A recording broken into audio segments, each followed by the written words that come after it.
channel. My name is Holly. This is She Reads. We're in the middle of Hollyween, where I am uploading for 31 straight days for the month of October. Every video having at least some sort of creepy Halloweeny vibe to it. And today is no exception. We are going to be doing a new book haul, and I have some creepy books in here as well, mixed in with a couple that aren't.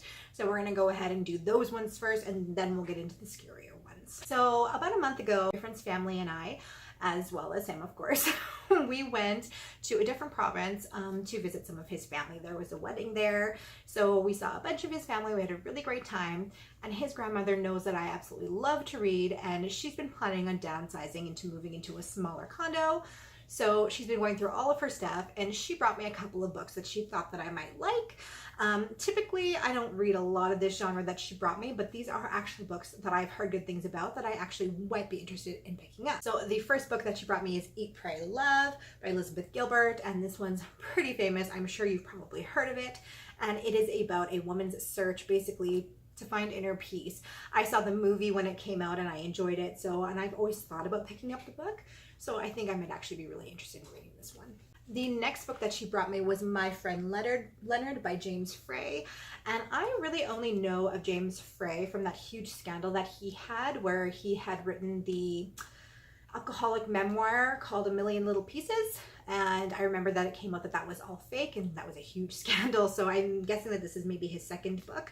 But it says, Leonard is the best friend James Frey has ever had. When James was bent on self-destruction, it was Leonard, high-living, highly charismatic mobster who saved his life.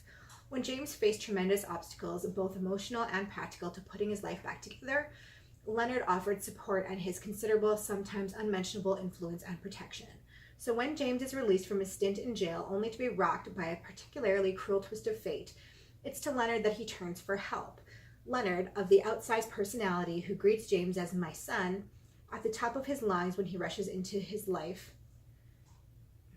to instruct him in the art of living boldly. Leonard, who offers James lucrative, if illegal, mysterious, and slightly dangerous employment when he needs it. Leonard, of the secret deals, of the surprising passions that belie his violent career choice, of fantastic generosity and ferocious loyalty. Leonard, who is more invested in their friendship than James could ever imagine. So I don't know if this is maybe a follow-up to A Million Little Pieces. I'm going to have to do a little bit more research on this to find out if this is actually true or not, because I know that first one ended up not being completely true. So yeah, this one does seem interesting. I don't know if you have to read the first one or not, though, in order to read this one. I'll have to check that out.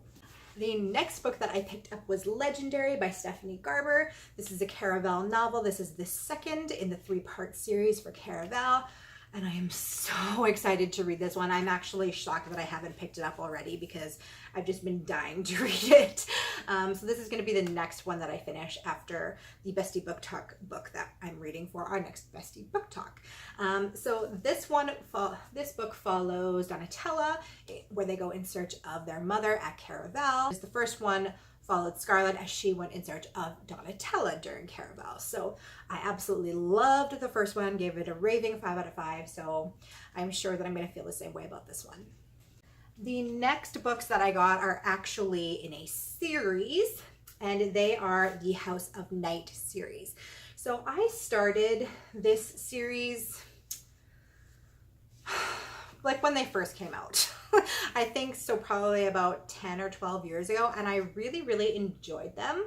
The only thing that I found was I kind of got annoyed because through every single book they would recap what had happened in the book before, and so it took up quite a bit of time, and I just felt like why do you need to do that? Why do you need to go through and recap what had happened in the book before? I mean, I guess it helps if you wanted to read the book without reading the previous ones, but for those of us who are dedicated with the series and are reading every single book, it just gets very redundant. So I think I stopped reading after the first 4 books, and I have the 5th one, but I never read it. But I saw these on sale at my local thrift shop, and my thrift shop has a sale on all the time where if you buy 4 books, you get the 5th one free. And I had only found 1 book that I really, really wanted. And then I saw these there, and they were the subsequent books that I hadn't gotten after the Haunted one. So I have already read, I don't know if you guys can see this, but I've already read Marked, Betrayed, Chosen, Untamed, and then I have Hunted, but I've never read it. So these are the following ones that go following in the series. So we've got Tempted, Burned, Awakened, and Destined. And from what I can remember, like I said, I read these a really long time ago. But basically this is like a vampire novel. This was happening like when the whole Twilight craze was coming out, and that's when these kind of started. So it's about this girl that ends up going to this school for vampires. And I guess there's like lots of things obviously ensue for it to be a, what now, 8-part series. So I think I might eventually pick these ones up again. These are young adult novels and they're about vampires. They're really quick and easy reads, and I can definitely gloss over those parts where it continues, you know, to tell you about what had happened in the last book. So if I ever decide that I want to give these ones a second try, I have the rest of the series now, because I still kept my old ones, the first 4 books in the series. I still have them, so now I have the complete series. The next book that I got was The Woman in the Window by A.J. Finn. This one looks really, really good. It has been hugely talked about on BookTube. It's a very, very popular book. It is about a recluse that is living in a neighborhood when this new family moves in. And as she kind of watches them and keeps an eye on them, she witnesses something happen. I'm not sure if it's a murder. That's kind of what I'm led to believe, is that it's a murder. But she's not sure if it's like all in her mind or what happens. And I don't know if maybe they see her seeing this or what goes on, but I'm going to guess that this recluse is not going to be a recluse at the end of this book. The last book that we are going to talk about is House by Frank Peretti and Ted Dekker. I already have quite a few books by Ted Dekker. I've never read anything by Frank Peretti, but I do enjoy Ted Dekker books, so I imagine that I'll like this one as well. And I'm just going to read you guys the synopsis of this one. So this one says, on a deserted back road in Alabama, Jack and Stephanie find themselves driving fast and running late. Their world suddenly changes when a strange accident leaves them stranded with no car, no cell phone coverage, and no help in sight.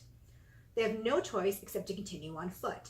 As darkness approaches, they round a bend and see a small sign at the top of the long gravel driveway, the Wayside Inn. The exhausted couple stands in front of an inviting house, complete with gated stone walls, ancient oak trees, and a note welcoming weary travelers. Inside, they find another couple with an equally troubling story about a similar accident. It seems that backwoods pranksters have made their day miserable. Still, they are safe, or so they think. So begins a story that will keep you guessing and short of breath until the very last page. As the house slowly reveals its secrets, you'll come face to face with the sin that haunts us all and a game that can be won by very few. Think you can win? Go ahead, walk through the door, play the game. So this one really, really, really intrigued me. This was at the thrift store where I had only found this one that I was interested in. So I picked up the other 4 in order to get that deal. But yeah, I am really looking forward to this one. I think this will be a really good Halloween read. Well, you guys, those are some of the books that I have picked up recently.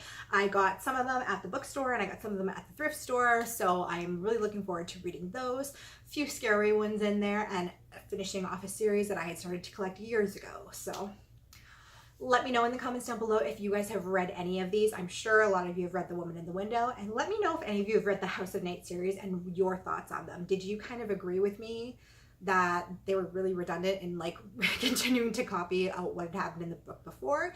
And did they keep doing that as the series goes on? Maybe they stopped doing that. I'm not sure. I hope you guys are having an awesome day. I will see you tomorrow in the next Halloween video. Bye.